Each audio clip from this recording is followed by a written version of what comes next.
لگتا ہے لالے درد محسوس کرتا ہی ہے۔ نہیں سرکار، اب تو بالکل ٹھیک ہو گیا، بس ذرا سا کسر ہے، میں نے یوں ہی پٹی لپیٹ دی تھی کہ کہیں مکھیاں نہ بیٹھیں۔ لالے سے ایک دو باتیں کر کے میں پاٹھا کے آفس کی طرف بڑھ گیا۔ پاٹھا کا آفس بھی پاٹھا کی طرح ہی میلا کچیلا تھا۔ فرش پر دری بچھی تھی، دیواروں کے ساتھ گاؤ تکیے رکھے تھے جو زیادہ صاف نہیں تھے۔ ایک طرف دیوار کی الماری تھی، الماری کے سامنے ہی پاٹھا کے بیٹھنے کی جگہ تھی اور ساگوان کا 2 فٹ اونچا ڈیسک تھا۔ اسی ڈیسک میں بھکمنگوں کے بہی کھاتے رکھے رہتے تھے، کس نے کتنا ایڈوانس لے رکھا ہے، کس کی کتنی دہاڑیاں لگی ہیں، کس کماؤ پوت نے کتنا پس انداز کیا ہے، وغیرہ وغیرہ۔ ویسے پاٹھا کا حافظہ بھی بے حد تیز تھا۔ میں نے اسی کمرے میں سے بھکاریوں کے ساتھ زبانی حساب کتاب کرتے دیکھا تھا اور اس کی یادداشت سے بے حد متاثر ہوا تھا۔ میں کمرے میں پہنچا تو پاٹھا ساگوان کی چوکی کے قریب ہی دری پر فوم بچھائے لیٹا تھا۔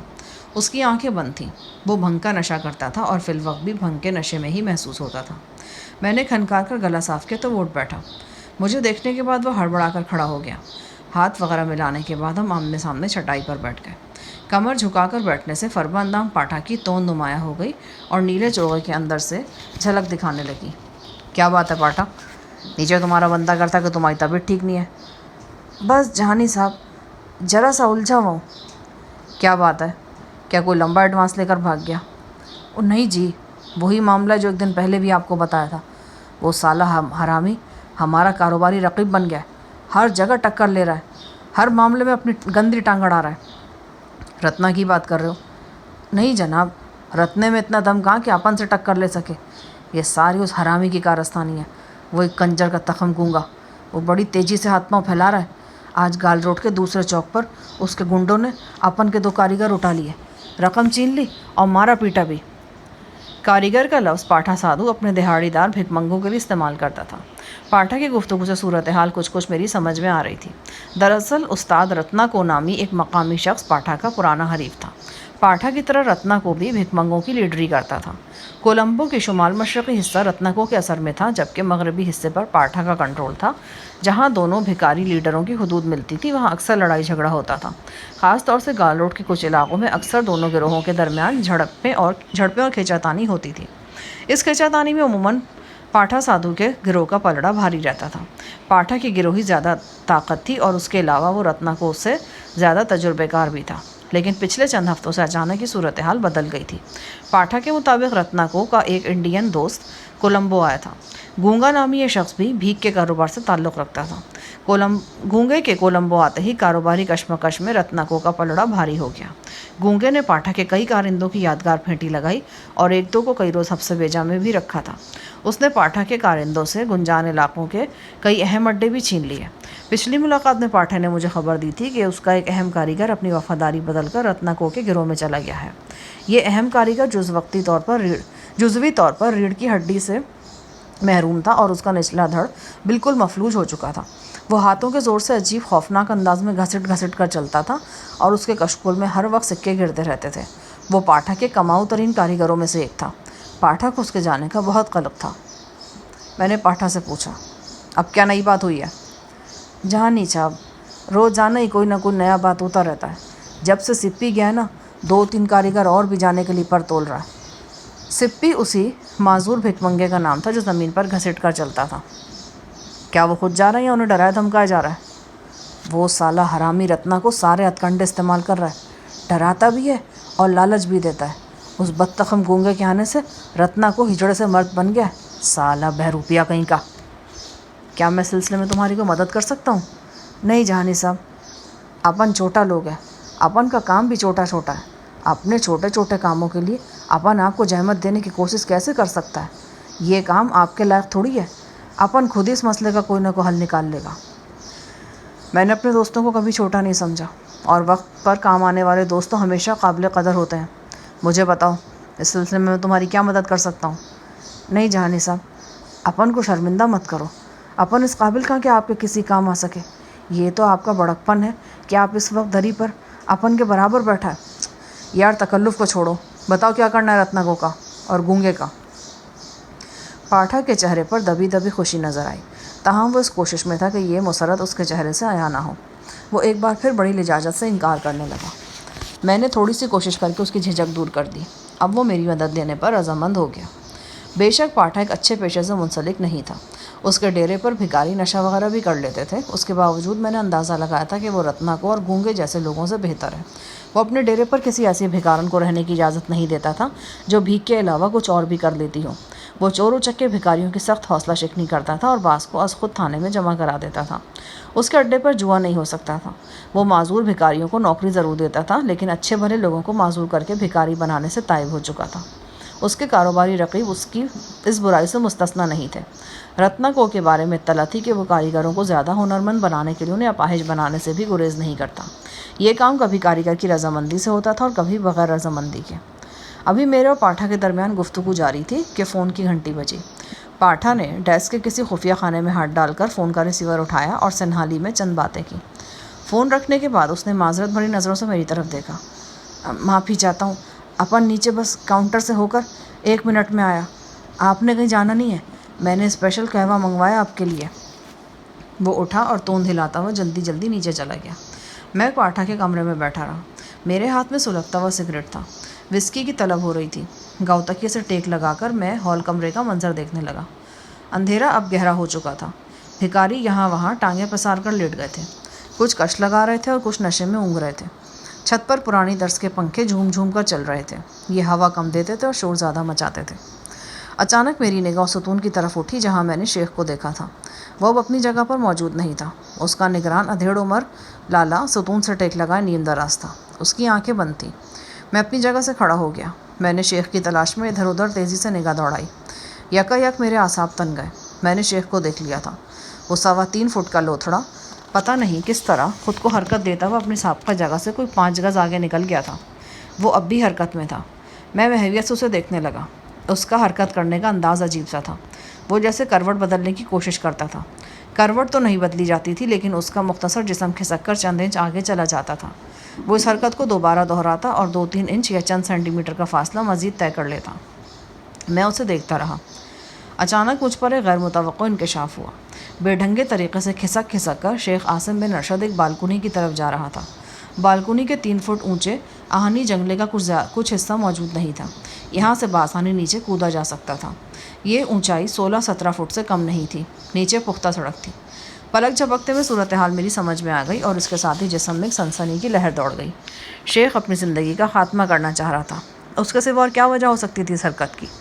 یہ ایک لرزہ خیز انکشاف تھا۔ میں آفس سے باہر نکلا اور خواب دیدہ و نیم خواب دیدہ بھکاریوں کے درمیان راستہ بناتا ہوا عاصم کے قریب پہنچ گیا۔ میں اس سے قریباً 15 فٹ کی دوری پر خاموش کھڑا ہو گیا۔ عاصم اب بالکل بالکنی کے قریب پہنچ چکا تھا۔ اس کا عجیب و غریب جسم مسلسل حرکت کر رہا تھا۔ میں دیکھتا رہا۔ جب میں نے محسوس کیا کہ گوشت کا لوتھڑا جس کا نام عاصم بن ارشد ہے بالکنی سے پھسل کر پختہ سڑک پر جا گرے گا، تو میں تیزی سے آگے بڑھا اور اسے پکڑ لیا۔ عاصم کی نظر مجھ پر پڑی۔ جھاڑ جھنکاڑ بالوں میں چھپا ہوا اس کا چہرہ بھیانک نظر آ رہا تھا۔ وہ ایک جنونی کا چہرہ تھا۔ آنکھیں حلقوں سے ابلی ہوئی تھیں۔ مجھے دیکھ کر اس کی آنکھیں کچھ مزید ابل آئیں۔ اس کے جسم میں عجیب سی ہلچل پیدا ہوئی، جیسے وہ خود کو میری گرفت سے چھڑانے کی کوشش کرنا چاہ رہا ہو۔ اسی دوران میں 2-3 بھک منگی ہمارے نزدیک پہنچ چکے تھے۔ ان میں لالا بھی تھا۔ وہ پریشان دکھائی دیتا تھا۔ میں نے اسے ڈانٹا اور سمجھایا کہ اس کی غفلت کی وجہ سے کیا ہونے جا رہا تھا۔ میں چونکہ اردو بول رہا تھا، لہٰذا دوسرے بھکاریوں کی سمجھ میں نہیں آیا کہ میں کیا کہہ رہا ہوں۔ لیکن یہ سالہ یہاں کرنے کیا آیا تھا؟ لالے نے الجھن سے کہا۔ شاید یہ نیچے سڑک کا نظارہ کرنا چاہتا تھا۔ سڑک کا نظارہ تو یہ سارا دن کرتا رہتا ہے۔ اگر بھگوان نہ کرے یہ ذرا سا بھی آگے نکل جاتا نا، تو نیچے بھی گر سک کے خلاص ہو سکتا تھا۔ میں لالے کو کیسے بتاتا کہ یہ نیچے گرنے کے لیے ہی جا رہا تھا؟ میری یہ بات لالے کی سمجھ میں آنے والی نہیں تھی کہ اس کا کاریگر خودکشی کا ارادہ رکھتا ہے۔ یہ بات کم فہم لالے کی سمجھ میں آ ہی نہیں سکتی تھی۔ لالے بیچارے نے ابوظہبی و دبئی کے شاندار محلات نہیں دیکھے تھے۔ اس نے اپنے کاریگر یعنی شیخ عاصم کے ارد گرد حسینوں کے جھرمٹ ملاحظہ نہیں کیے تھے۔ اس نے دنیا میں جنت کے نمونے نہیں دیکھے تھے اور ان نمونوں کے مالک کو نہیں دیکھا تھا۔ اس بیچارے کو کیا پتا تھا کہ گمگشتہ جنت کا کرب کیسا ہوتا ہے، حسین ترین زندگی سے محرومی کا عذاب کتنا شدید ہوتا ہے۔ اسے کچھ نہیں پتا تھا اپنے کاریگر کے بارے میں۔ ہم نے عزت مآب شیخ عاصم کو پھر سے اس کے نہایت مختصر بستر پہ لٹا دیا۔ شیخ عاصم نامی اس لوتھڑے کے منہ سے غوغا کی شدید آوازیں نکل رہی تھیں اور اس کے 39 انچ کے جسم پر مد و جزر کی کیفیت طاری تھی۔ شیخ کی نگاہیں میری نگاہوں سے ٹکرائیں۔ اس نے حلق سے ایک عجیب آواز نکالی اور پھر اپنے ہونٹوں کو سکڑ کر کچھ کرنے کی کوشش کی۔ لالے کی سمجھ میں بالکل نہیں آیا کہ وہ کیا کرنا چاہ رہا ہے، لیکن میں سمجھ گیا۔ وہ میری طرف تھوکنے کی کوشش فرما رہا تھا۔ یہ کوشش اس کے ٹیڑھے جبڑے کی وجہ سے بری طرح ناکام ہوئی۔ اس کا تھوک اس کے لقوہ زدہ ہونٹوں سے نکل کر اس کی اپنی ہی گردن پر بہہ گیا۔ میں نے نیچے جھک کر رومال سے اس کے ہونٹ صاف کیے اور اس کا کندھا تھپتھپایا۔ شاید یہ آپ سرکار سے کچھ کہنا چاہتا ہے۔ اس کی آنکھیں بھی سرخ ہو رہی ہیں، لگتا ہے کہ اس کا طبیعت پھر خراب ہے۔ ایسے شخص کے بارے میں تو بس اندازے ہی لگائے جا سکتے ہیں لالے، میں نے تعصب سے کہا۔ لالا اس بات میں سر ہلا کر رہ گیا۔ اسے پسینہ بہت آ رہا ہے، تھوڑا ٹھنڈا پانی پلاؤ اس کو۔ لالا پانی لینے کے لیے دوڑ گیا۔ دیگر بھکاری فاصلے پر تھے۔ میں عاصم کے قریب بیٹھ گیا اور انگلش میں بولا، عاصم، شاید میں تجھے شریفانہ طریقے سے قتل کر دیتا، لیکن تو نے مجھے قسم ہی ایسی دے دی تھی۔ I am really sorry. بہرحال یہ سزا بھی تیری سفاکیوں کے سامنے ہیچ ہے۔ تیرے صرف آخری 3 جرائم کا حساب کیا جائے نا تو بھی یہ سزا ہلکی محسوس ہوتی ہے۔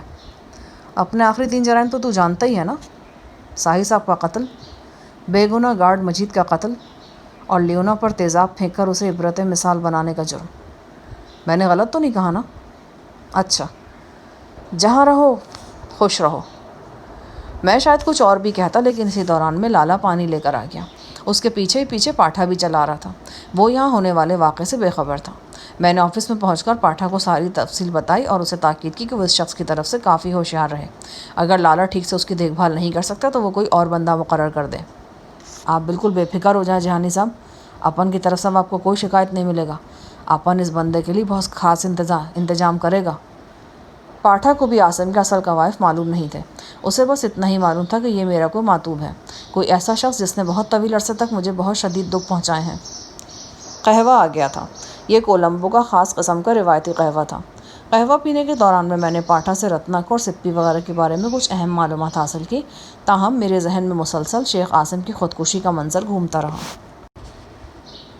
یہ شہر کا ایک برونق علاقہ تھا، ایک طویل بازار جس میں صبح 10 بجے سے لے کر رات 10 بجے تک زبردست رونق رہتی تھی، بالکل جیسے ہمارے لاہور میں انارکلی اور راولپنڈی میں راجہ بازار وغیرہ ہیں۔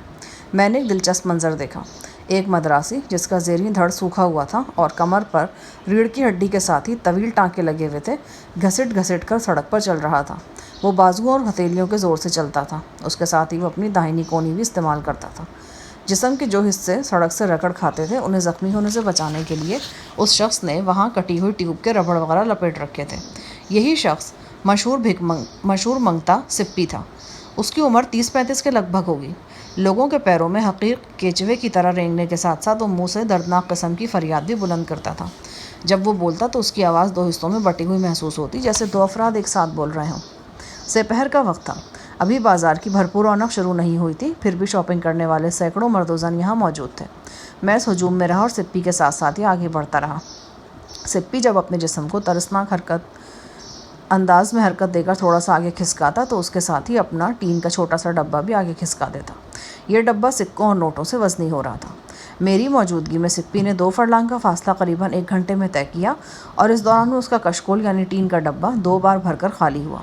دونوں مرتبہ سپی کے پیچھے چلنے والے ایک شخص نے ڈبہ اپنے جھولے میں ڈال کر خالی ڈبہ سپی کو واپس دیا۔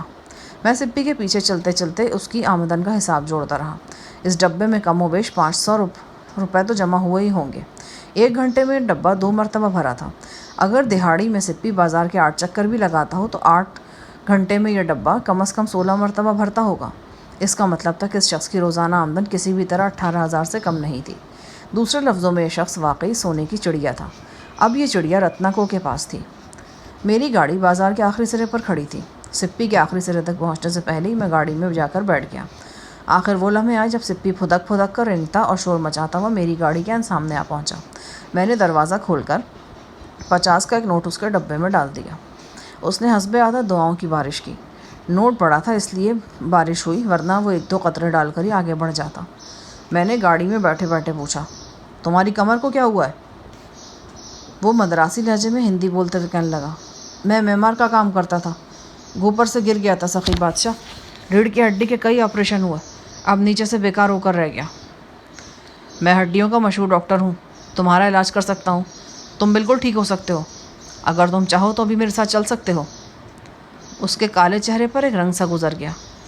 نہیں سخی بادشاہ، زیادہ گزر گئی ہے، تھوڑی بہت بھی گزر جائے گی، یہ بھی آپ جیسے دیالو مہربانوں کو توفیل گزر ہی جائے گی، بھگوان آپ کا بھلا کرے۔ اس نے آگے بڑھنا چاہا، میں نے اس کا کالر پکڑ کر اسے روک لیا۔ دیکھو، میں تمہیں مفت علاج کی پیشکش کر رہا ہوں، ایسے علاج پر ہزاروں لاکھوں روپے خرچ ہو جاتے ہیں، کیا تمہارا دل نہیں کرتا کہ تم عام لوگوں کی طرح زندگی گزارو، چلو پھرو؟ نہیں صاحب جی، یہ آپ کیسی باتیں کر رہے ہیں؟ میں بالکل ٹھیک ہوں، بھگوان کی کرپا سے 3 وقت کی روٹی مل رہی ہے۔ سپی نے ایسے کہا جیسے وہ بھلا چنگا ہو اور میں اس کے ہاتھ پاؤں توڑ کر اسے بے روزگار بنانے کا پروگرام بنا رہا ہوں۔ روٹی تو مل رہی ہے، لیکن میں چاہتا ہوں کہ اچھی روٹی ملے۔ چلو آؤ میرے ساتھ، تمہارے دل ادر دور ہو جائیں گے۔ میں نے ایک جھٹکے سے اسے اٹھا کر گاڑی میں ڈال لیا۔ وہ ایک دم تڑپا پھڑکا اور چیخیں مارنے لگا۔ ایک جانب سے 2 افراد بھاگتے ہوئے آئے۔ ان میں سے ایک وہی شخص تھا جو سپی کا بھرا ہوا ڈبہ اپنے جھولے میں خالی کرتا رہا تھا۔ کیا بات ہے بابو صاحب، کیا ہو رہا ہے؟ وہ چیخ کر بولا۔ میں نے اس کی ناک پر مکہ رسید کیا۔ وہ اپنے جھولے سمیت الٹ کر پیچھے گرا۔ دوسرا شخص یہ منظر دیکھ کر مجھ پر جھپٹا۔ میں نے گاڑی کا دروازہ زور سے کھولا۔ اس شخص کا تصادم دروازے کے ساتھ ہوا اور وہ ٹکراتا ہوا ایک ناریل پانی والے خونچہ فروش کے اوپر جا گرا۔ سپی بدستور میری گرفت میں پھڑپڑا رہا تھا۔ اس کی ٹانگوں کی حرکات سے اندازہ ہوتا تھا کہ اس کا جسم پوری طرح مفلوج نہیں ہے، تھوڑی بہت سکت اس کی ٹانگوں میں موجود تھی۔ خود کو چھڑوانے کے لیے اس نے مجھے دانتوں سے کاٹنے کی کوشش کی۔ میں نے گاڑی پہلے ہی گیئر میں ڈال رکھی تھی۔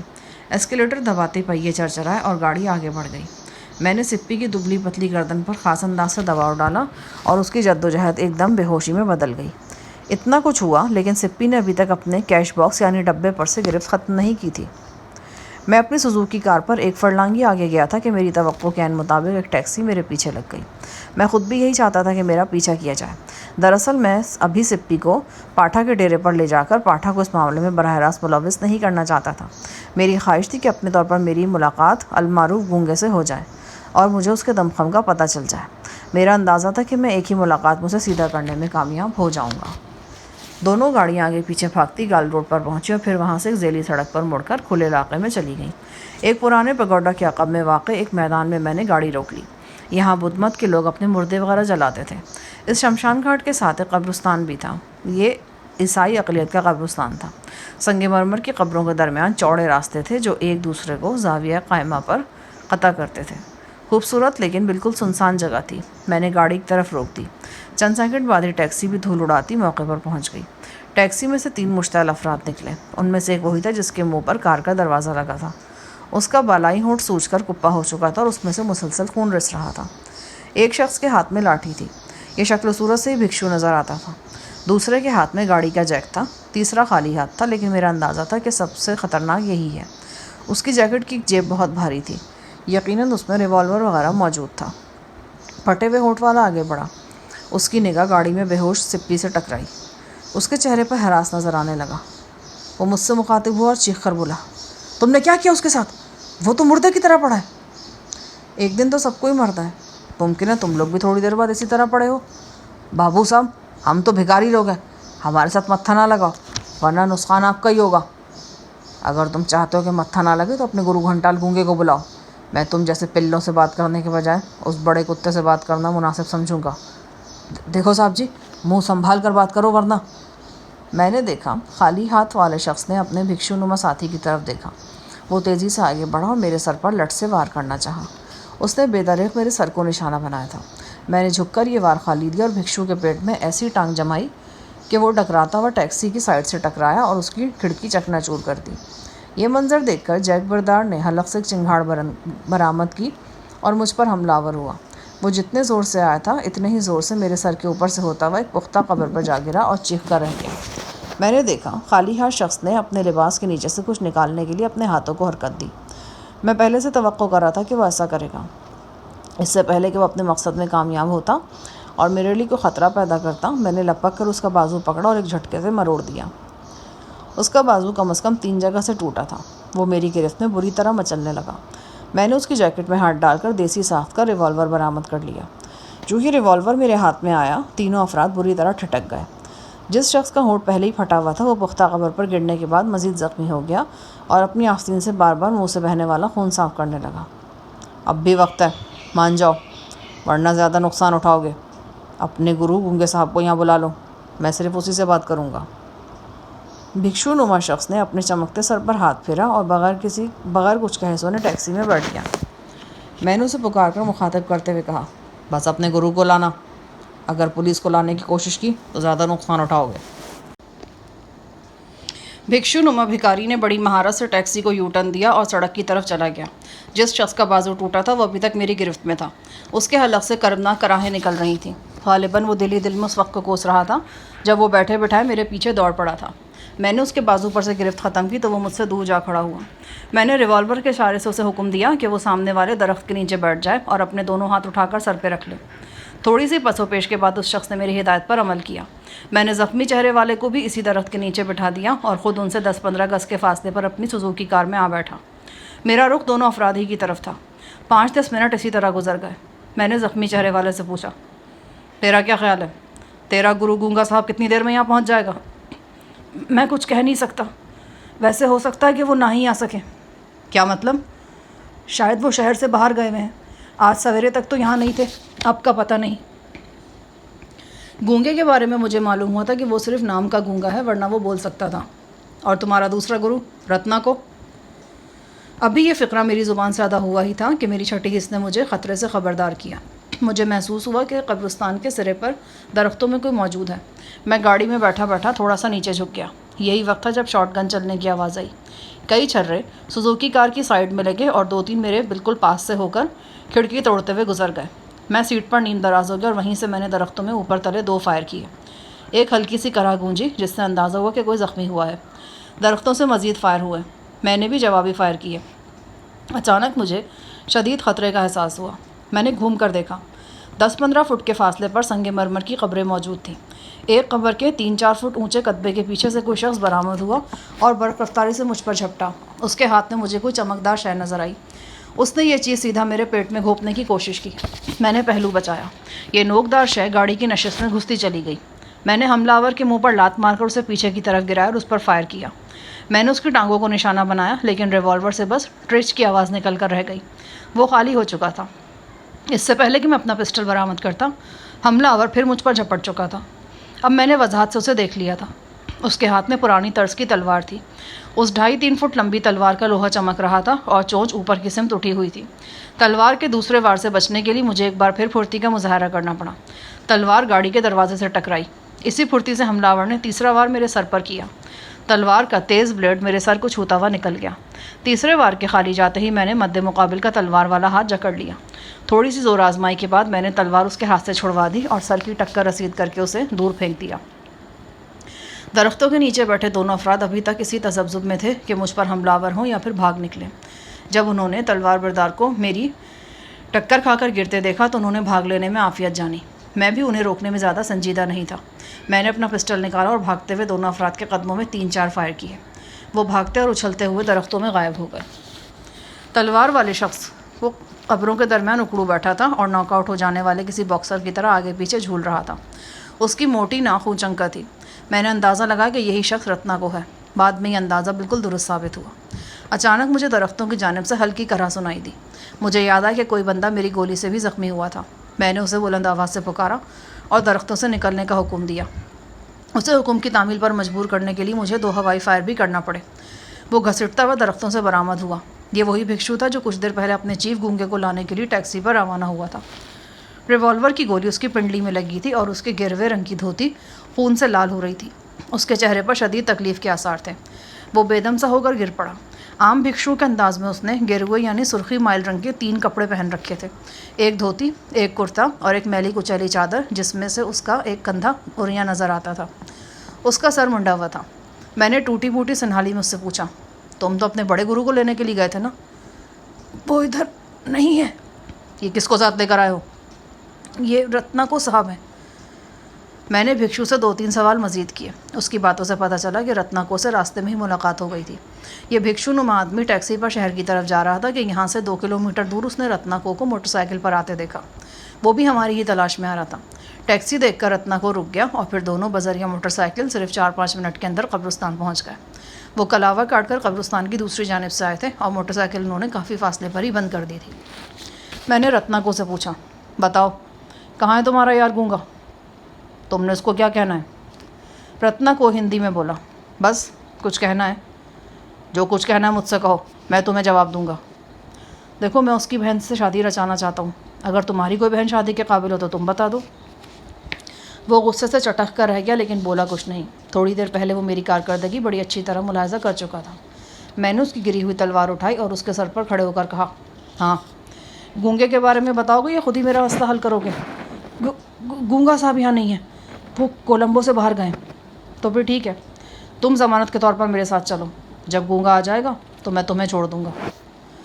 رتنا کو نے اپنے سیاہی مائل خشک ہونٹوں پر زبان پھیرتے ہوئے کہا، جس کے کہنے پر تم یہ سب کچھ کر رہے ہو اسے بری طرح پچھتانا پڑے گا، اور ساتھ ساتھ تمہیں بھی۔ میں نے ایک زوردار ٹھوکر رتنا کو کی پسلیوں میں لگائی۔ وہ ایک قبر پر اوندھا ہو گیا اور ہائے ہائے کرنے لگا۔ اس کی آواز میں غسیلے بھکاریوں جیسی کرختگی تھی اور لہجے میں بددعاؤں جیسا آہنگ تھا۔ میں نے تلوار کی نوک اس کی گردن میں چبھوتے ہوئے اسے سیدھا کرنے کی کوشش کی۔ وہ ایک بار پھر تڑپ کر مجھ پر حملہ آور ہوا۔ اس نے بیٹھے بیٹھے خود کو اچھالا اور ایک طوفانی ٹکر میری ناف میں رسید کرنے کی دلیرانہ کوشش کی۔ یہ وار میں نے بمشکل بچایا۔ رتنا کو اپنے زور میں اوندھے منہ گرا۔ میں نے اسے ٹھوکروں پر رکھ لیا۔ وہ چیخنے لگا۔ ساتھ ساتھ وہ پاٹھا کا نام لے لے کر اسے کوس رہا تھا۔ اسے یقین تھا کہ میرا تعلق پاٹھا سے ہی ہے۔ کیا بکواس کرتے ہو؟ یہ پاٹھا کون ہے؟ وہ دھاڑا۔ تم مجھے بے وقوف نہیں بنا سکتے۔ تم اس حرامی پاٹھا کے ڈیرے پہ آتے جاتے ہو، میں سب جانتا ہوں۔ مجھے پہلے ہی اس بات کا اندیشہ تھا۔ عین ممکن تھا کہ پاٹھا کے ڈیرے پر رتنا کو کا کوئی مخبر موجود ہو یا ایک سے زیادہ مخبر ہوں۔ ان میں سے کوئی بھی مجھے شناخت کر سکتا تھا، اور اب یہی ہوا تھا۔ رتنا کو نے مجھے شناخت کرنے کا اعلان کیا تھا، تاہم اس سلسلے میں حتمی رائے قائم نہیں کی جا سکتی تھی۔ عین ممکن تھا کہ رتنا کو یہ دعویٰ فقط اپنے اندازے کی بنیاد پر کر رہا ہو۔ بھکشو نما نوجوان بھکاری درخت سے ٹیک لگائے بیٹھا تھا۔ شدید تکلیف کے سبب اس کا زرد رنگ گہرا زرد دکھائی دینے لگا۔ کئی لوگوں میں تکلیف برداشت کرنے کی صلاحیت قدرتی طور پر کم ہوتی ہے۔ اس نے دونوں ہاتھوں سے اپنی زخمی پنڈلی کو جکڑ رکھا تھا اور بری طرح کانپ رہا تھا۔ اچانک میں نے اسے پہلو کے بل لڑکتے دیکھا۔ اس کی آنکھوں کی سیاہ پتلیاں اوپر چڑھ گئی تھیں۔ ایک لمحے کو تو میں نے سوچا کہ وہ ڈرامہ تو نہیں کر رہا، لیکن جلدی مجھے اپنا یہ خیال بدلنا پڑا۔ میں اس کی طرف متوجہ ہوا۔ ان چند لمحات سے فائدہ اٹھا کر رتنا کو بھاگ نکلا۔ اس کے بھاگتے قدموں کی چاپ سن کر میں تیزی سے مڑا۔ وہ بس درختوں میں ہجل ہونے ہی والا تھا۔ بھاگتے ہوئے اس کی رنگدار لنگی ہوا میں پھڑپڑا رہی تھی۔ میں نے پسٹل اس کی طرف سیدھا کیا۔ میری انگلی ٹریگر پر تھی۔ میں اسے نشانہ بنا سکتا تھا، مگر پھر میں نے اپنا ارادہ ملتوی کر دیا۔ وہ اندھا دھند دوڑتا ہوا درختوں میں اجھل ہو گیا۔ بالفاظ دیگر میرے مد مقابل آنے والے تینوں افراد دوڑ گئے تھے۔ بھکشو اس لیے نہیں بھاگ سکا تھا کیونکہ اس کا ایک ٹائر پنکچر ہو گیا تھا، یعنی ٹانگ زخمی تھی۔ میں نے بھکشو کو ہلایا جلایا۔ وہ بے ہوش ہو چکا تھا، لیکن بظاہر خطرے کی کوئی بات نظر نہیں آتی تھی۔ میں نے اسے اٹھایا اور سزوکی کی پچھلی نشست پر لمبا لٹا دیا۔ اگلی نشست پر ڈرائیونگ سیٹ کے ساتھ ہی سپی بھی دنیا و مافیا سے بے خبر پڑا تھا۔ میں نے کار اسٹارٹ کی اور سڑک کی طرف مڑ گیا۔ رتنا کو کی چھوڑی ہوئی تلوار اور شارٹ گن بھی میں نے گاڑی میں ہی رکھ لی تھی۔ اس ہنگامے کے دوران میں چند تماشائی بھی قبرستان آ پہنچے تھے، لیکن ان بیچاروں نے سامنے آنے کی کوشش نہیں کی۔ اس وقت بھی وہ چھوٹی سی ٹولی کی صورت میں ناریل کے ایک جھنڈ کے پیچھے موجود تھے اور میری گاڑی کو حرکت میں آتے دیکھ رہے تھے۔ سپی اور زخمی بھکشو کو لے کر میں سیدھا پٹا پہنچا اور اپنی رہائش گاہ یعنی حویلی نما مکان میں آ گیا۔ سپی اور بھکشو کو بڑی احتیاط سے حویلی کے اندرونی کمرے میں پہنچایا گیا۔ بھکشو کی بے ہوشی تو راستے میں ہی گہری غنودگی میں بدل چکی تھی، تاہم سپی ابھی تک بے ہوش تھا۔ مجھے اس کی طرف سے ذرا بھی فکر نہیں تھی۔ ہمارے ملازمین میں سے دو نے فوراً سپی کو پہچان لیا۔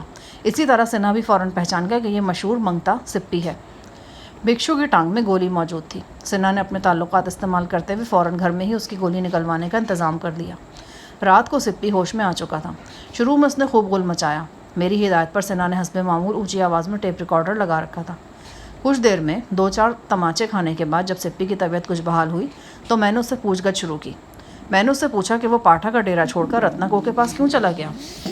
وہ ٹسوے بہاتے ہوئے بولا، سخی بادشاہ، اپن تو غریب دہاڑی دار ہے جی۔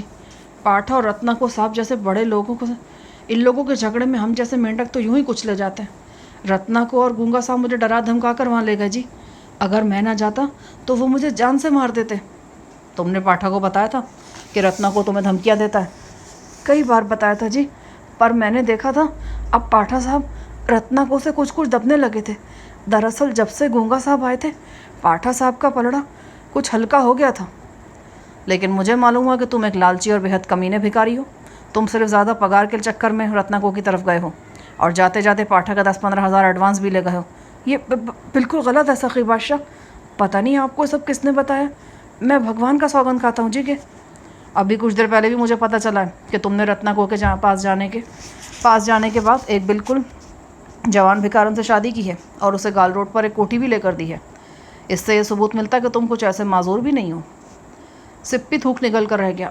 شاید سخی بادشاہ کہنا چاہ رہے ہیں کہ میں نے جو شادی کی ہے یہ ایک طرح سے رشوت لی ہے۔ یہ بات نہیں ہے صاحب جی، اس شادی کا پروگرام تو پہلے سے ہی بنا ہوا تھا۔ میری پہلی بیوی 1 سال سے جھگڑا کر کے اپنے باپ کے گھر بیٹھی ہوئی ہے۔ ماشاء اللہ، تو یہ دوسری شادی تھی؟ وہ سر جھکا کر رہ گیا۔ ہمارا ایک ملازم سنگھاشی آ گیا اور مؤدب لہجے میں بولا، گستاخی کی معافی چاہتا ہوں جی، یہ چھوٹا منہ بڑی بات ہوگی۔ یہ عام مشہور ہے کہ سپی کی 2 بیویاں پہلے سے موجود تھیں۔ یہ آخری شادی اس کی دوسری نہیں تیسری شادی ہے۔ ارے یہ تو سونے پر سہاگا والی بات ہے۔ خیر کوئی بات نہیں، ابھی تھوڑی دیر میں سب پتہ چل جائے گا۔ میں نے سپی سے پوچھا کہ اس کے گرو گھنٹال رتنا کو یا گونگے سے کیسے رابطہ کیا جا سکتا ہے۔ اس نے فوراً مجھے رتنا کو کے 2 ٹیلی فون نمبر دیے۔ سپی کے اپنے گھر میں بھی فون وغیرہ کی سہولت موجود تھی۔ میں نے فوراً فون کر کے رتنا کو سے رابطہ قائم کیا۔ رتنا کو کی نشے میں ڈوبی ہوئی آواز ابھری۔ وہ پہلے سنہالی میں بولتا رہا لیکن پھر ہندی میں بات کرنے لگا۔ کون بول رہا ہے؟ وہ کرخت لہجے میں بولا، تمہارا باپ، کہو کیا حال چال ہے؟ دوسری طرف چندہ میں خاموشی رہی۔ یوں لگا جیسے رتنا کو ٹیلی فون چھوڑ کر ہی چلا گیا۔ بالآخر وہ گمبھیر لہجے میں بولا، تم جو کوئی بھی ہو پاٹھا کے حق میں بہت برا کر رہے ہو۔ وہ زندہ درگور ہو جائے گا۔ تمہارے اور پاٹھا کے لیے بہتر یہی ہے کہ 1 گھنٹے کے اندر اندر ہمارے دونوں کاریگروں کو چھوڑ دو۔ میں نے اسے گالی دیتے ہوئے کہا، تم پاٹھا کو درمیان میں کیوں گھسیٹ لیتے ہو بار بار؟ یہ اس کا اس معاملے سے کوئی تعلق نہیں۔ یہ میری اور تمہاری گیم ہے۔ تم جھوٹ بولتے ہو۔ اس جھوٹ کا بہت برا خمیازہ بھگتنا پڑے گا تمہیں۔ یاد رکھنا، اگر آج تم نے ہمارے بندوں کو نہیں چھوڑا تو کل پاٹھا کے بندے کسی چوک کسی گلی میں دھندا نہیں کر سکیں گے۔ کیا کرو گے تم ان کے ساتھ؟ بس سمجھو کل کا دن ان کے لیے قیامت کا دن ہوگا۔ اگر ایسی بات ہو تو کل کا دن شروع ہو لینے دو۔ تمہیں اور تمہارے گونگے کو اپنی اوقات کا پتہ چل جائے گا۔ میں دیکھوں گا کہ تمہارے چمچے کڑچے کس طرح اپنے اڈوں پر بیٹھتے ہیں۔ تم آج اپنے 2 چمچوں کی واپسی کا مطالبہ کر رہے ہو، کل 2-3 درجن کی واپسی کا مطالبہ کرتے نظر آؤ گے۔ میرے لب و لہجے نے رتنا کو گڑبڑا دیا۔ شاید اس کا خیال تھا کہ میں مروب ہو جاؤں گا، لیکن اسے اینٹ کا جواب پتھر سے مل رہا تھا۔ وہ لہجے کو قدرے نرم کرتے ہوئے بولا، اگر دنگا فساد کرو گے تو یہ مت سمجھو کہ تمہارا نقصان نہیں ہوگا۔ اسی لیے تو گزارش کر رہا ہوں بیٹا جی کہ اپنا اس حرامی یار گونگے کو بلاؤ تاکہ میں اس سے بات کر سکوں۔ پر تمہارا مسئلہ کیا ہے؟ کس بات کی پریشانی ہے تمہیں؟ یہ بھی میں اس بڑے کتے کو ہی بتاؤں گا۔ چند سیکنڈ خاموشی رہی۔ غالباً رتنا کو میرے توہین آمیز لہجے کو ہضم کرنے کی کوشش کر رہا تھا۔ وہ اس کوشش میں کامیاب ہوا۔ کہاں ملنا چاہتے ہو تم؟ کوئی بھی جگہ منتخب کر لو جہاں کوئی ہمیں ڈسٹرب نہ کر سکے۔ بس ایک بات ذہن میں رکھنا، اگر دھوکہ دینے کی کوشش کی تو تم دونوں یاروں کو بہت رونا پڑے گا۔ ٹھیک ہے، میں مشورے کے بعد تمہیں 1-2 گھنٹے تک فون کرتا ہوں، رتنا کو نے کہا اور فون بند کر دیا۔ میں نے فوراً پاٹھا کے ڈیرے پر اس سے رابطہ کیا۔ بھنگ کے نشے نے پاٹھا کی آواز بھاری کر رکھی تھی۔ میں نے اسے تمام صورتحال سے آگاہ کیا۔ اس بات کی اطلاع میں اسے پہلے ہی دے چکا تھا کہ میں اس کے اہم کاریگر سپی کو رتنا کو سے چھڑا لایا ہوں اور اب وہ میرے پاس موجود ہے۔ میں نے پاٹھا سے کہا، تم نے ظاہری طور پر اس سارے معاملے سے الگ تھلگ رہنا ہے۔ اگر مخالف پارٹی میں سے کوئی تم سے رابطہ کرے تو تم یکسر بے خبر بن جاؤ گے۔ جیسے آپ کا حکم جہانی صاحب۔ تمہارا کوئی مخبر رتنا کو وغیرہ میں موجود ہے؟ ہاں جی، ایک بندہ ہے۔ بس کسی طرح اس کو ہوشیار کر دو۔ اسے کہہ دو کہ وہ رتنا کو اور گونگے کی نقل و حرکت پہ نظر رکھے۔ اپن نے آپ کے کہنے سے پہلے ہی ہدایت اسے جاری کر دیا ہے۔ اب بھی کچھ دیر پہلے اس نے جانکاری دیا ہے کہ گونگا ابھی تک کولمبو سے واپس نہیں پہنچا۔ ٹھیک ہے، کوئی نئی اطلاع ہے تو مجھے آگاہ کر دو، جیسے آپ کا حکم۔ رات 12 بجے کے بعد میں نے رتنا کو پھر فون کیا۔ رتنا کو نے کہا، ابھی میں تمہیں کچھ نہیں بتا سکتا کیونکہ ابھی گونگا صاحب کولمبو واپس نہیں آئے۔ میرا وچار اب صبح ہی بات ہو سکے گی۔ ٹھیک ہے، صبح تک انتظار کر لیتے ہیں، لیکن میں پھر بتا دوں، کوئی چالاکی نہیں چلے گی۔ اس نے کوئی جواب دیے بغیر فون بند کر دیا۔ اس کا رویہ کچھ بدلا محسوس ہوتا تھا۔ وہ سب جھلایا ہوا بھی تھا۔ صبح 10 کے لگ بھگ جب میں نے رتنا کو دوبارہ فون کرنے کا ارادہ کیا تو پاٹھا کا فون آ گیا۔ اس کی آواز میں گھبراہٹ نمایاں تھی۔ جب پاٹھا جیسا شخص گھبرا جائے تو پھر واقعی کوئی پریشانی کی بات ہوتی ہے۔ کیا بات ہے پاٹھا؟ بہت سخت گڑبڑ ہوگی جناب۔ وہ حرامی رتنا کو اپنی اصلیت دکھانے پر آ گیا ہے۔ آج صبح سویرے پولیس کی نفری نے اپن کے بندوں کے خلاف ایکشن لیا ہے۔ بڑے زبردست چھاپے مارے گئے۔ کئی جگہوں سے اپن کے اندازے کے مطابق 20-22 کاریگروں کو اٹھا لیا گیا ہے۔ خبر واقعی چونکا دینے والی تھی۔ تم کہاں سے بول رہے ہو؟ اپن 1 گھنٹہ پہلے اپنا ڈیرا چھوڑ کے آ گیا، نہیں تو اپن کے بھی پکڑے جانے کا خطرہ تھا۔ میرے ذہن میں چنگاریاں سی بھر گئیں۔ آج کل ویسے بھی مجھے ہر شے سے بیزاری محسوس ہو رہی تھی۔ پے در پہ ایسے صدمے آئے تھے کہ اندر سے میں ٹوٹ پھوٹ گیا تھا۔ ان صدموں میں ایک صدمہ غزالہ سے دور ہو جانے کا بھی تھا۔ یہ دوری اس لیے بھی سخت شاک گزر رہی تھی کہ بہت قریب آنے کے بعد بہت فاصلہ پیدا ہو گیا تھا۔ میں نے پاٹھا سے پوچھا، تمہارا مخبر کو کارکردگی نہیں دکھا سکا؟ لگتا ہے کہ یہ ساری کارروائی بڑی راجداری سے کی گئی ہے۔ اپن کا مخبر اس بارے میں بالکل بے خبر رہا، لیکن اس نے ابھی ایک بہت خاص خبر دے کر اپن کا شکایت دور کر دیا۔ کیسی خبر؟ اس نے اپن کو ابھی فون پر جانکاری دی ہے کہ گونگا کولمبو واپس آ گیا ہے۔ اس سمے گونگا اور رتنا کو اپنے 2-4 خاص کارندوں کے ساتھ ٹیمپل روڈ کے کوارٹر میں موجود ہیں۔ پولیس کا ایک بڑا افسر بھی جو گونگے کا نیا یار بنا ہے کوارٹر میں موجود ہے۔ ویری گڈ، یہ اچھی خبر ہے۔ اب تم ذرا مجھے کوارٹر کا پتہ ٹھکانا تو بتا دو۔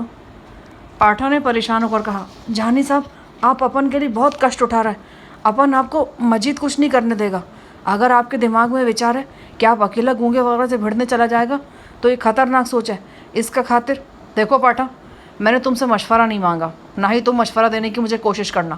میں جو کچھ پوچھ رہا ہوں بس اس کا جواب دو۔ وہ کوارٹر کہاں پر ہے؟ پر جہانی صاحب پرور کچھ نہیں، مجھے کوارٹر کا پتہ بتاؤ یا پھر میں فون بند کر رہا ہوں۔ پھر مجھ سے جو ہو سکے گا میں اپنے طور پر کروں گا۔ کچھ پس و پیش کے بعد پاٹھا نے مجھے کوارٹر کا پتہ بتا دیا۔ تاہم اس نے ساتھ یہ شرط رکھی کہ وہ میرے ساتھ جائے گا اور اپنے 2-4 خاص بندے بھی ساتھ لے جائے گا۔ پاٹھا کی یہ شرط ماننا میرے لیے ممکن نہیں تھا۔ میری خواہش تھی کہ پاٹھا اس معاملے میں کم سے کم ملوث ہو۔ بہرحال اس کے پرزور اصرار پر میں نے اس کے ایسے 2 کارندے اپنے ساتھ رکھنے پہ آمادگی ظاہر کی جن کا براہ راست تعلق پاٹھا سے ثابت نہیں ہوتا تھا۔ آخر میں پاٹھا نے عاجز آ کر کہا، پر جہانی صاحب اپن نہیں چاہتا کہ اپن کی خاطر آپ کوئی خون خرابہ کریں۔ کوئی خون خرابہ نہیں ہوگا، تم بالکل بے فکر رہو۔ بے شک بھنگ کا پیالہ پی کر سو جاؤ۔ رات کو جو میں نے سپی سے پوچھ گچھ کی تھی اس میں گونگے کے بارے میں بھی بہت کچھ معلومات حاصل ہوئی تھیں۔ گونگے کا اصل نام امرناتھ معلوم ہوا تھا، لیکن یہ نام بہت کم لوگ جانتے تھے اور اسے گونگا صاحب یا صرف صاحب کہا جاتا تھا۔ گونگا انڈین تھا۔ وہ وقتاً فوقتاً سری لنکا آتا رہتا تھا اور اس کا قیام 8-10 روز سے زیادہ نہیں ہوتا تھا۔ تاہم اس مرتبہ وہ سری لنکا میں قیام کرنے کے ارادے سے آیا تھا۔ اس کی آمد قریباً 4 ماہ پہلے ہوئی تھی۔ وہ مستقل طور پر رتنا کو کے ڈیرے پر رہائش پذیر ہو گیا تھا۔ اس نے بھکاریوں کے انجمن میں خاصی دلچسپی لی تھی اور ان انجمنوں کے عہدیداروں میں اٹھنا بیٹھنا شروع کر دیا تھا۔ 2-4 ہفتوں میں پولیس کے اندر بھی اس کے کئی واقف پیدا ہو گئے تھے۔ دیکھتے ہی دیکھتے وہ علاقے پر چھا گیا تھا۔ اسے رتنا کو کے قریبی دوست کی حیثیت سے پہچانا جا رہا تھا اور اس کی وجہ سے رتنا کو کا اسرو رسوخ بھی دن دگنی رات چوگنی ترقی کر رہا تھا۔ جو ہی رتنا کو گونگے کا سہارا ملا اس نے اپنے پرانے رقیب پاٹھا کو آڑے ہاتھوں لینا شروع کر دیا۔ وہ ہر جگہ اس کے ساتھ ٹکر لینے لگا اور اسے ہر جگہ پسپا کرنے کے چکر میں رہنے لگ گیا۔ گونگا خود بھی ہاتھ پاؤں کا مضبوط آدمی تھا اور مارکوٹائی کے فن میں طاق تھا۔ پچھلے 1.5-2 مہینے میں اس نے گال روڈ کے کئی ٹھکانوں پر اپنا قبضہ جما لیا اور پاٹھا کے مزاحمت کرنے والے کارندوں کو یادگار پھینٹی لگائی۔ پولیس نے بھی اس میں زبردست تعلقات بنا لیے تھے، لہٰذا گونگے کی زیادتی کا شکار ہونے والوں کو پولیس کی زیادتی کا بھی شکار ہونا پڑا۔ میں نے اگلے آدھے گھنٹے میں وسکی کی آدھی بوتل خالی کر دی۔ سگریٹ سے سگریٹ بھی سلگا رہا تھا۔ آخر پاٹھا کے دونوں کارندے حویلی پہنچ گئے۔ یہ دونوں لڑائی بھڑائی کے ماہر افراد تھے۔ ان کے حب سے دیکھ کر اندازہ ہو جاتا تھا کہ دونوں مل کر 6-7 بندوں کے ہاتھ پاؤں بآسانی توڑ سکتے ہیں۔ میں نے ان دونوں کے مختصر انٹرویو لیے اور پھر انہیں اپنے ساتھ سنہا کی فراہم کردہ چھوٹی سوزوکی کار میں بٹھا لیا۔ پیٹا کا علاقہ ہی ایسا تھا، یہاں بڑی گاڑی لائی نہیں جا سکتی تھی۔ میرے پاس موزر تھا اور اس کے علاوہ 222 میں نے نشست کے نیچے رکھی تھی۔ میرے دونوں ساتھی بھی رائفلوں اور خنجروں سے مسلح تھے۔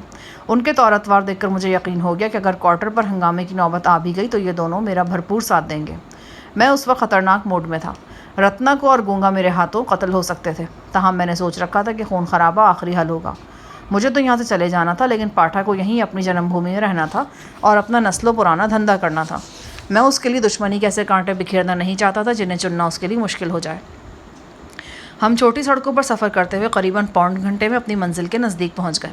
اب دن کے 12 بج چکے تھے۔ گرمی میں اضافہ ہو گیا تھا۔ سڑکوں اور بازاروں میں چہل پہل نظر آتی تھی۔ پولیس کے آپریشن کلین اپ کی وجہ سے ہمیں راستے میں کہیں بھکاری بلکہ بھکاری کا بچہ بھی نظر نہیں آیا۔ ہم ایک گول چکر پر گھوم کر سیدھے ہوئے تو سڑک کے کنارے ہجوم نظر آیا۔ ایک جگہ تھوڑا سا خون بھی بکھرا ہوا تھا۔ لوگ چمگوئیاں کر رہے تھے۔ میں نے گاڑی آہستہ کی اور پوچھا، یہاں کیا ہوا ہے؟ ایک نوجوان نے زیر لب مسکراتے ہوئے کہا، پولیس بھکاریوں کے خلاف ایکشن کر رہی ہے۔ ابھی پولیس والے کا اپاہج بھکاری کو پکڑنے یہاں آئے تھے۔ یہ بھکاری پچھلے 10 سال سے یہاں بھیک مانگ رہا ہے اور خود کو ایک ٹانگ سے معذور بتاتا ہے، پر پولیس کا چھاپا پڑا تو یہ اٹھ کر بھاگ کھڑا ہوا، مگر یہاں سڑک کراس کرتے ہوئے ٹیکسی سے ٹکرا گیا۔ اب اس کی ٹانگوں پر ہی چوٹیں آئی ہیں۔ ہو سکتا ہے سچ مچ ہی معذور ہو جائے سالہ۔ شہر کی صورتحال سے اندازہ ہوتا تھا کہ پاٹھا کے کارندوں کے ساتھ واقعی بے رحمی کا سلوک کیا جا رہا تھا، اور یہ سب صرف اس لیے تھا کہ میری وجہ سے رتنا کو اور گونگے کے اثر و رسوخ کو نقصان پہنچا تھا۔ میرا ذہن مسلسل سوچ بچار میں مصروف تھا۔ کسی وقت تو دل چاہتا کہ رتنا کو، گونگے اور اس کے 2-4 اہم ساتھیوں کو واقعی پھڑکا دیا جائے۔ نہ رہے گا باز، نہ بجے گی بانسری۔ ہم کوارٹر کے سامنے پہنچ گئے۔ جسے کوارٹر کہا جا رہا تھا، دراصل یہ ایک فلیٹ تھا۔ یہ ایک کمرشل پلازے کی تیسری منزل پر واقع تھا۔ فلیٹ پر ایک بورڈ بھی لگا تھا جس پر انجمن بہبود نوجوانان کے الفاظ لکھے تھے۔ عمارت کے سامنے جو گاڑیاں کھڑی تھیں ان میں ایک گاڑی پر پولیس کے رنگوں کی نمبر پلیٹ لگی تھی۔ غالب گمان یہی تھا کہ یہ اسی پولیس آفیسر کی گاڑی ہے جو مخبر کے بقول فلیٹ میں گونگے وغیرہ کے ساتھ موجود تھا۔ میں نے اپنے دونوں ساتھیوں کو گاڑی میں ہی رہنے کی ہدایت کی۔ میں نے انہیں بتایا کہ جب تک کوئی فائر نہ ہو وہ گاڑی کے اندر ہی رہیں۔ پھر میں نے ایک اٹیچی گیس اٹھایا اور اطمینان سے کمرشل پلازے کی سیڑھیوں کی طرف بڑھ گیا۔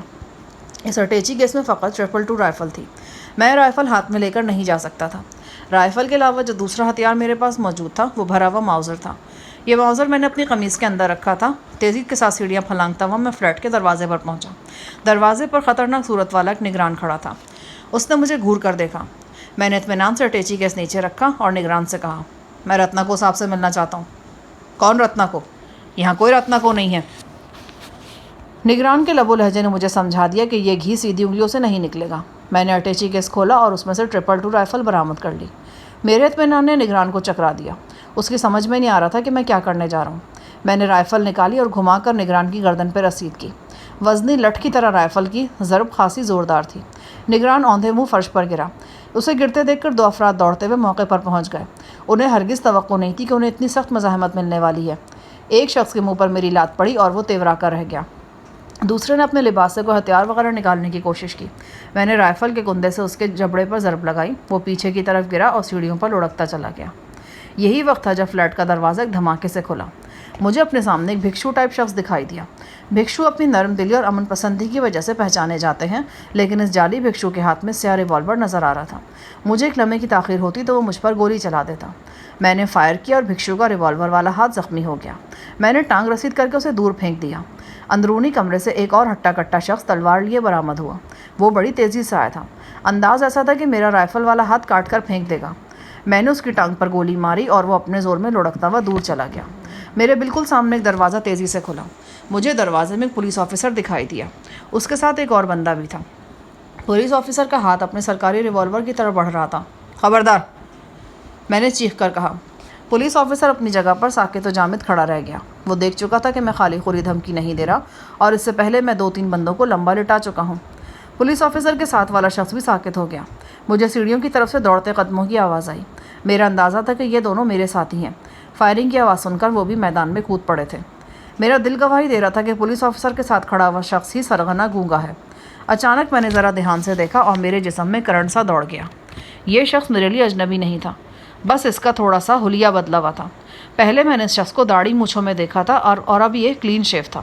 میرا ذہن ہزاروں میل کا فاصلہ برق رفتاری سے طے کر کے لاہور میں پہنچ گیا۔ میرے سامنے کوئی اور نہیں، ہارون پاشا کھڑا تھا۔ ہارون پاشا، المعروف چیتا۔ میرے وہم و گمان میں بھی نہیں تھا کہ میں پاشا گینگ کے سرغنہ کو یہاں کولمبو میں دیکھوں گا، اور وہ بھی ایسے روپ میں۔ میری انگلی رائفل کے ٹریگر پر تھی اور نظریں پاشا کے چہرے پر جمی ہوئی تھیں۔ وہ بھی میری طرف دیکھ رہا تھا، لیکن اس کے چہرے پر ابھی تک شناسائی کی چمک نہیں ابھری تھی۔ اس کی وجہ بھی میری سمجھ میں آ رہی تھی۔ میں نے اس وقت اپنے چہرے پر ہلکی پھلکی تبدیلی کر رکھی تھی۔ بال، مونچھیں، جلد کا رنگ، ناک کی ساخت، کافی کچھ بدلا ہوا تھا۔ میرے دونوں ساتھی بھی دوڑتے ہوئے موقع پر پہنچ گئے۔ ان کے ہاتھوں میں رائفلیں نظر آ رہی تھیں اور وہ مار دھاڑ کے لیے پوری طرح تیار نظر آتے تھے۔ میں نے انہیں ہاتھ کے اشارے سے روک دیا۔ میں نے پاشا کی آنکھوں میں دیکھتے ہوئے کہا، میرا خیال ہے تمہیں گونگا کہا جاتا ہے۔ میں مزید خون خرابے سے بچنا چاہتا ہوں۔ اس کی صرف ایک صورت ہے، تم مجھے تنہائی میں بات کرنے کا موقع دو۔ کون ہو تم، اور تمہیں جرأت کیسے یہاں گھسنے کی؟ دیکھو، میں نے جرأت کر لی ہے، اور اس سے بڑی بڑی جرأتیں بھی کر سکتا ہوں۔ تم وقت ضائع نہ کرو، بس میرا یہی مطالبہ ہے کہ میں تم سے اکیلے میں بات کرنا چاہتا ہوں۔ اب رتنا کو بھی وہاں آن کھڑا ہوا تھا۔ دیگر افراد کی طرح رتنا کو کے چہرے پر بھی کشیدگی کے زبردست آثار پائے جا رہے تھے۔ وہ اپنے خشک ہونٹوں پر بار بار زبان پھیر رہا تھا۔